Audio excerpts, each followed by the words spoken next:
কুষ্টিয়ার মিরপুরে গঙ্গা কপোতাক্ষ সেচ প্রকল্পের গোবিন্দগুনিয়া এলাকায় প্রধান খালের পাশের সড়কে মাসখানেক আগেও ছিল বড় বড় অনেকগুলো গাছ। এখন পড়ে আছে কাটা গাছের গোড়া আর কিছু ডালপালা। স্থানীয়রা বলছেন, ওয়ার্ড বিএনপির নেতা বাবু গ্রামের মসজিদের নাম ব্যবহার করে গাছগুলো কেটেছেন। প্রকাশ্যে এসব গাছ কাটা হলেও কোনো ব্যবস্থা নেয়নি সংশ্লিষ্ট কর্তৃপক্ষ। গাছ কাটার সময় মসজিদের নাম ব্যবহার করা হলেও কমিটি বলছে ভিন্ন কথা।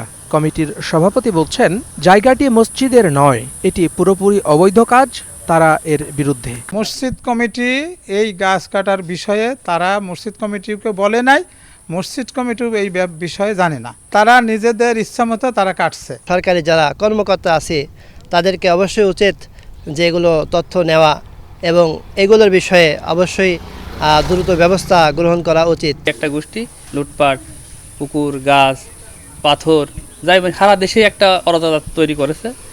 এদের বিরুদ্ধে আমার গ্রামবাসী এখন সোচ্চার। গাছগুলো কাটার কথা স্বীকার করেছেন ধুবইল ইউনিয়নের ৯ নম্বর ওয়ার্ড বিএনপির সভাপতি মোহাম্মদ বাবু। তবে তার দাবি, এসব গাছ কাটা হচ্ছে মসজিদের উন্নয়ন কাজ করার জন্য।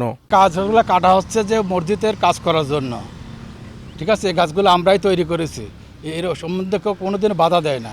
এবারে কিন্তু বাধা আসছে। কেন বাধা আসছে? কেউ লোক মনে করছে যে এরা মারি ধরি খাচ্ছে, কিন্তু আমি তো মসজিদের কাজ করার জন্য এইগুলা করছি। এ নিয়ে বন কর্মকর্তা বলছেন, এটি একটি অন্যায় এবং অবৈধ কাজ।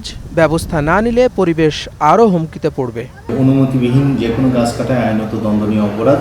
আসলে গাছগুলা ওই দিকের পরিবেশ রক্ষার ক্ষেত্রে গাছগুলোর ভূমিকা অপরিসীম ছিল, কিন্তু গাছগুলা কেটে ফেলাতে ওই এলাকা বা ওখানে আবহাওয়া বা সব কিছু ক্ষতিসাধন হয়েছে।